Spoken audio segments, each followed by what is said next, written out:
Hello, welcome back to JM Football. This is your Senior Bowl Day 2 recap. My name is Justin Penik. This is the Football Grump. That's Bobby Skinner and Robert Schmitz.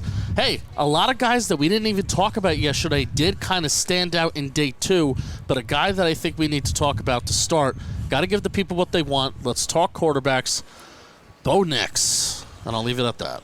Yeah, so I want to throw it to Robert, but again, I said yesterday that I watched a little bit of Bo Nix and was not impressed, but everyone was talking about this could be a great week for him. This is a great environment for him, and it's been everything but that. I mean, the day started out with a wide receiver one-on-one of Roman Wilson and Quinyon Milton, which they gave us all day, and I know we're going to talk about a lot, and Bo Nix just totally missed on the throw, and I thought that was just like what happened all day. He fumbled a snap. He looks late, and he's supposed to be the guy that's on time, and you know, I know we got to evaluate these guys when they're game planning and stuff, but you should still come out here and look good. Mac Jones came out here and looked good and raised his stock, you know, and he's not someone who's turned out well in the NFL. I think it's been a very underwhelming I was excited to see him come out here, Robert. I mean, it's just the hardest part about what Bo Nix is going through is that if you told me that Bo Nix was going to look a little worse than Michael Penix, I'd say, okay, what's surprising about this? Like, Penix is a pure thrower. He's like a human jugs machine. Of course he's going to look good. But Sam Hartman at times is outplaying him, and you can't really have that. Now, I get it. Game sense is the main big call for Bo Nix, but when I'm watching these wide receiver one-on-ones, I'm amazed at how often we see a non-competitive throw. I look back, and it's number 10 that was the one that delivered it. And in the team portions, he's holding onto the ball for an awfully long time. He's not throwing with a ton of anticipation. Like you're talking about, Bobby, this is just a tough environment to ask for some of the more, let's call them really fine-tuned quarterback things that you want to see out of your guy, but it's not. I mean, pure thrower, then you get into the team portion. We're just not seeing anything really flash. Well, and Michael Penix is the best guy down here, but it's not like he's wowing us with his big arm or anything. Exactly. I mean, he's using his arm, obviously. But it's like with him, it's like, okay, we're seeing some of the things we want to see. Like he's processing coverages very quickly. He's going through his progressions well. We haven't seen we haven't seen him just throw it around the field. You know, it's not just highlight plays, nothing in between. In fact, it's been a lack of highlights and more of just like good quarterback play, that's what Bo Nix was supposed to be, Grump.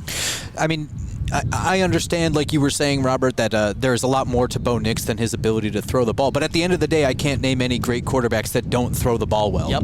And that's really what it comes down to. Like, this is where he needs to be showing. At this point, he needs to show me that. And he hasn't yet down here. Well, and now we're talking about a player who people were saying could be, like, solidify himself as a first-rounder. And now I'm thinking, like, okay, maybe a third-rounder has to be in the exact situation, right? Like, when my mind thinks about what's your best fit, and I think of the 49ers, that means that, like, okay, you're just kind of a QB who can, do what's being told to you. Well, I mean, I don't think it's a heavy criticism to say that a guy is a National Football League player but not a first-round pick. I mean, like, he may end up going that way because of the quarterback position and the emphasis that's put on it, right? But at the end of the day, he's not playing like a first-round pick quarterback. I mean, we're going to get away from the Senior Bowl stuff if we keep talking about this, and I only say that because when you start bringing up a guy's age, you start bringing up, why didn't we see a little more of this any sooner than his sixth year in school or whatever it is at this point? I mean, with Bo Nix, like you're saying, I don't think it's like he's undraftable, Bobby. It's just we're going to push ourselves a little further down, I think, than the first round, especially come the time when you know J.J. McCarthy's going to test well. You know he's going to have a nice pro day. Like, there are going to be some of these other guys that I just think they're going to bump their stock a little higher than Bo Nix. Maybe he interviews like a crazy guy. The star for the national team was, again, Toledo cornerback Quinyon Mitchell, who's basically locking himself up as a first rounder. You know, I have all my notes in front of me. I have, like,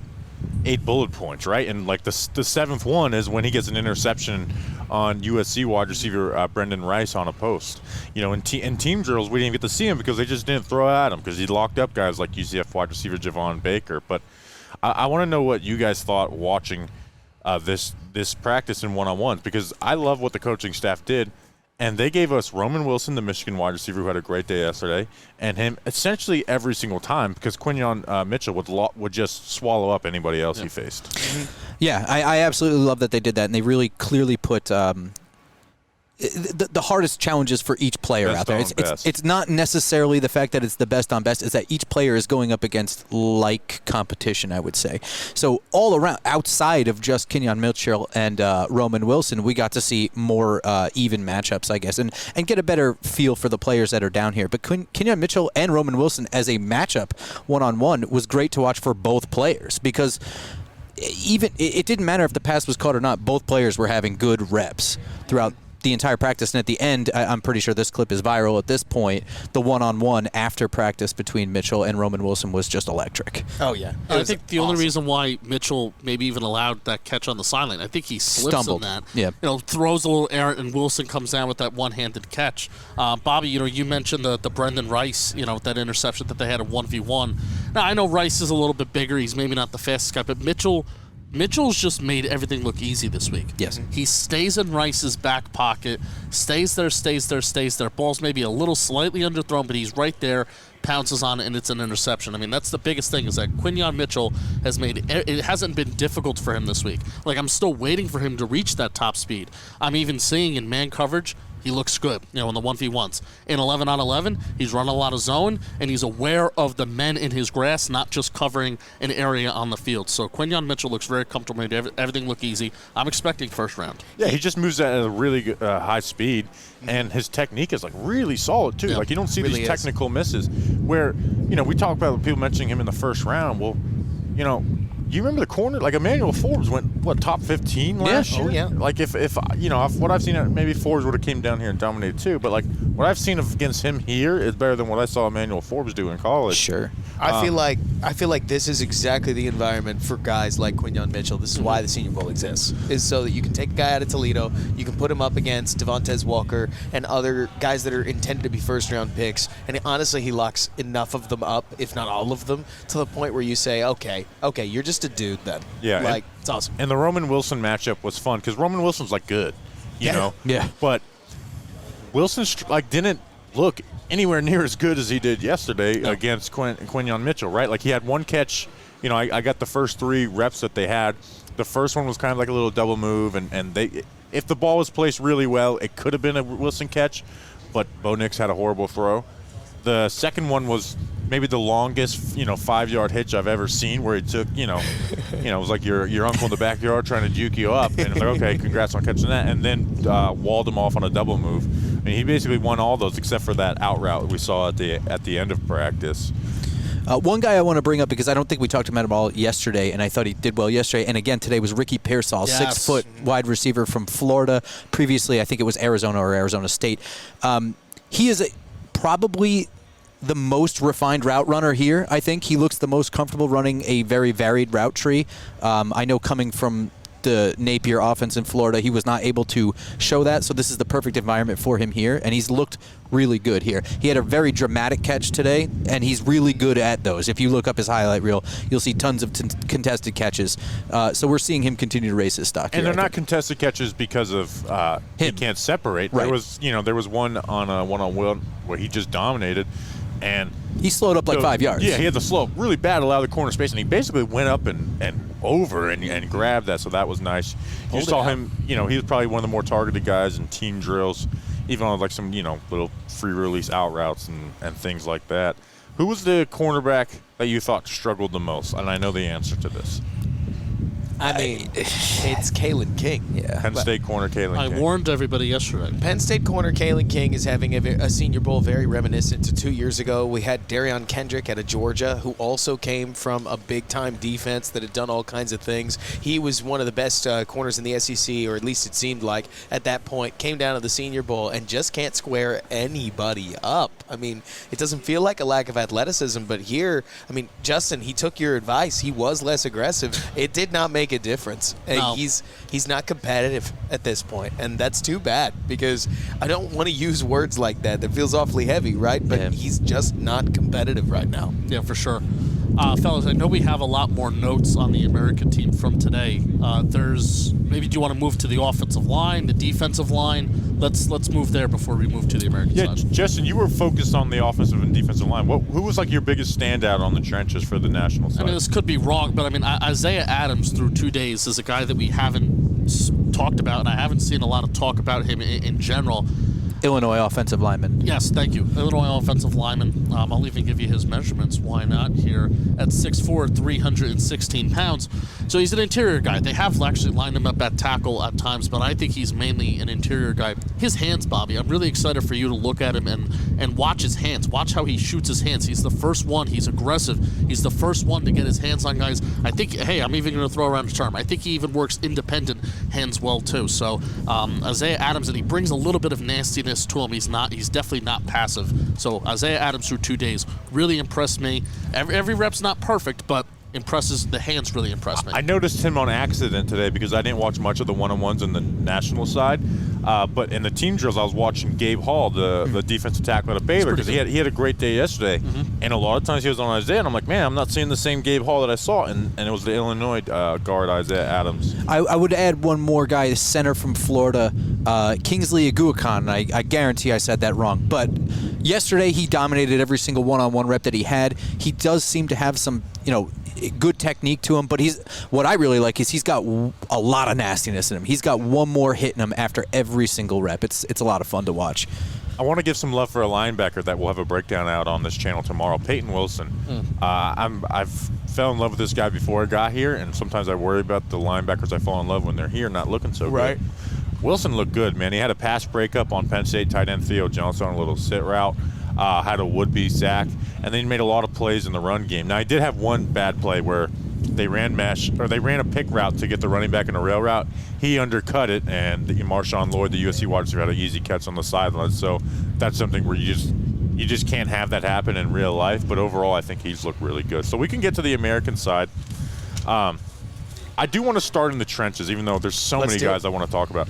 UConn offensive lineman Christian Haynes. I talked about him yesterday. I thought he had a better day today. I'm falling in love with him. He's someone where if you ask me who should my team take in the second or third round, I'm going to say UConn offensive lineman Christian Haynes. He dominates every rep from start to finish. He gets hands on guys quick, and once his hands are on you, he locks in. He's got a strong base to just doesn't give up ground. Because sometimes guard center one-on-one film is very frustrating down here because it's the guy gets pushed back 4 yards, but that's the nature of a one-on-one. That's not really happening with Christian Haynes. He locked down. Even we talked about yesterday, he had a bad rep when he lined up a center. Today they put him on center against LSU defensive tackle Jordan Jefferson. And he won, and he gave him a little shove at the end. And you could tell it was pissing Jordan Jefferson off, where Jordan Jefferson ripped Christian Haynes' helmet off and threw it up in the air. Getting a defensive lineman like that angry, I love that shit. Yeah. I don't know what he said to him, but he didn't get into a pushing match. He just kind of looked at him and said something. So I like him. I love that. And then Grump, we watched Tavondre Sweat, the defensive tackle out of Texas, who was a bigger name coming in. A little disappointing yesterday. Today, I thought he just threw his weight around really well. Yeah, so yesterday, first of all, he didn't weigh in. So I can only tell you that he weighs a lot. He looks gigantic. He's clearly the biggest guy, I think, in the trenches here. Absolutely. And yesterday, he's really just throwing his body into people. Today, he's winning. Today he's kind of bringing a lot more leg drive. I still wouldn't say he's bowling anybody over, though. He's just getting solid pushback on everybody, just walking offensive lineman back. You'd think that a guy coming from a big school with that kind of size would be dominant down here, but he hasn't been. But he looked a lot better today than he did yesterday, and the offensive linemen are struggling to deal with him. Yeah, he doesn't have that explosion off the line. And again, I think he probably weighs around 350 pounds, and I think there's a reason why he did every measurement except for weight when he got here. But he's getting into them, and he is staying with leverage and was literally just walking guys back. Now, again, there's still some worries, but he's looking like a nose tackle, which I think is going to be his home in the NFL. He's not going to be the best pass rushing nose tackle in the NFL. But if he can play the run like he's capable of and be a pocket pusher when he's on the field for passing downs, then I think he can be a really nice piece. I want to talk about Patrick Paul, a Houston offensive tackle. 6'7", giant 36 arms, dude. So here's the thing: a lot of people were talking about him before I came down here, and trying to watch Houston film, small school film, can be difficult. And I was wondering if people were just falling in love with the size. And now that I'm down here, I can say no. He's looked very good. He's got good feet underneath him. He doesn't really look overmatched in anything. He hasn't been perfect, but he looks like we were saying today he looks like a second-round tackle, and that says a lot about a tackle coming from Houston, I think. They did a good job mirroring guys. The last thing I want to talk about, Tyler Guyton, the Oklahoma offensive tackle, had a solid day, but a step down from yesterday where the buzz was rightfully so really high. They put him over at left tackle a little bit. He got beat inside, but he didn't have it as dominant as they. The last guy I want to talk about is Mizzou defensive line Darius Robinson. I'm seeing this buzz about him, but I'm just not seeing it happen, right? Like, I just see him as a guy who is very big and strong, can play the run well, but is not going to give you anything as a pass rusher. Okay. But I've seen people I respect talk about how this guy is going to, maybe climbing into the first round down here. And to me, it reminds me of Keon White all over again, where I came away thinking Keon White had a bad week, and then everyone's saying he made himself a first rounder. I think he ended up going in the second round to the Patriots. Okay. I thought he looked a little bit better today, and going through the 1v1s again last night, I thought he looked a little bit better than I thought initially when we watched this live yesterday. But I'm not getting blown away by him either. And a lot of his blow-away reps are versus interior guys in one-on-one things where he's utilizing space that is likely not going to be there in a game scenario. Absolutely. Right. Did you guys talk about Sweat a couple minutes ago? Yes. Bobby, who was the one of the only interior defensive linemen to slow Sweat down today? Your boy, Bo Limner, the center out of Arkansas. That's Justin's right. really liked him. I like him. Talked about him yesterday. Had another good day today. Yeah, he plays nasty. There you go, Bo. Who was the wide receiver that stood out to you the most today, Justin? I mean, there was two. Jaquan Jackson from Tulane, 5'9", 190 pounds, is definitely the guy that stood out more with his speed. I think he's this year's short king, right? Like, now he's not Tank Yes, Dell. He's not yes, Tank Dell level. yes. No. I think he's probably around Calvin Austin level. Who was There you down go. Here. But he's every year there's a short king down here, and I think it is Jaquan Jackson out of Tulane. He's got gas. I mean, he can move. He can play outside too. Yeah, that's kind of what we were discussing, is that he might be more than just like a interior-only short guy. My big question with Jaquan Jackson, and something that we're not going to see here out at the Senior Bowl, is can he block? Because if he can't block, that's going to push him into like a slot wide receiver 3 role where you bring him on for passing specific situations. And if he can block, sweet, we can be a 3-down receiver. Yeah. But with whole him, separate question. with him, you would think like, okay, he's going to win these little quick, choice Right. routes, right? Like a lot of the short guys do. No, like he had a curl route, he had a deep corner route. He's able to separate deep when he's given that ripping. opportunity in one-on-ones. Like, he looks really good. He was definitely a guy who I haven't heard any buzz about coming into here, and just like those are the guys I like to watch down here, who I had nothing to know about them.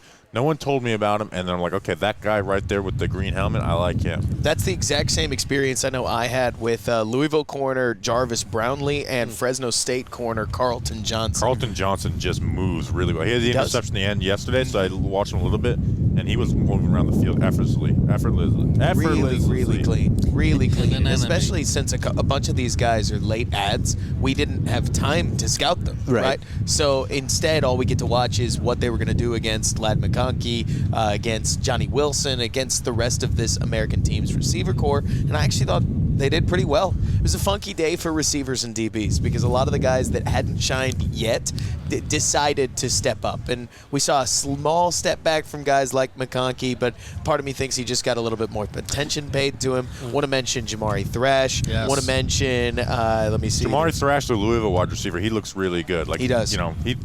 He plays like how his last name's found, Thrash. Like, he's down the field fast. And clean feet. You too. mentioned Ladd McConkey out of Georgia, who was a big winner yesterday. He looked a lot less like Cooper Kupp today. First play of one-on-ones. Miami safety Cam Kinchins, my guy, who I was so excited for. He got him. Didn't have a big day yesterday. Gets him, right? And then Cam Kinchins, to me, had an awesome day. He undercut Jaheim Bell for a pass breakup. He had a great rep on Kansas State tight end Ben Stinnott, but Ben Stinnott actually pulled the ball down. And then sniffed out a screen, which would have been a big hit in team drill. And then another in team drill where it was a skinny post, and he would have.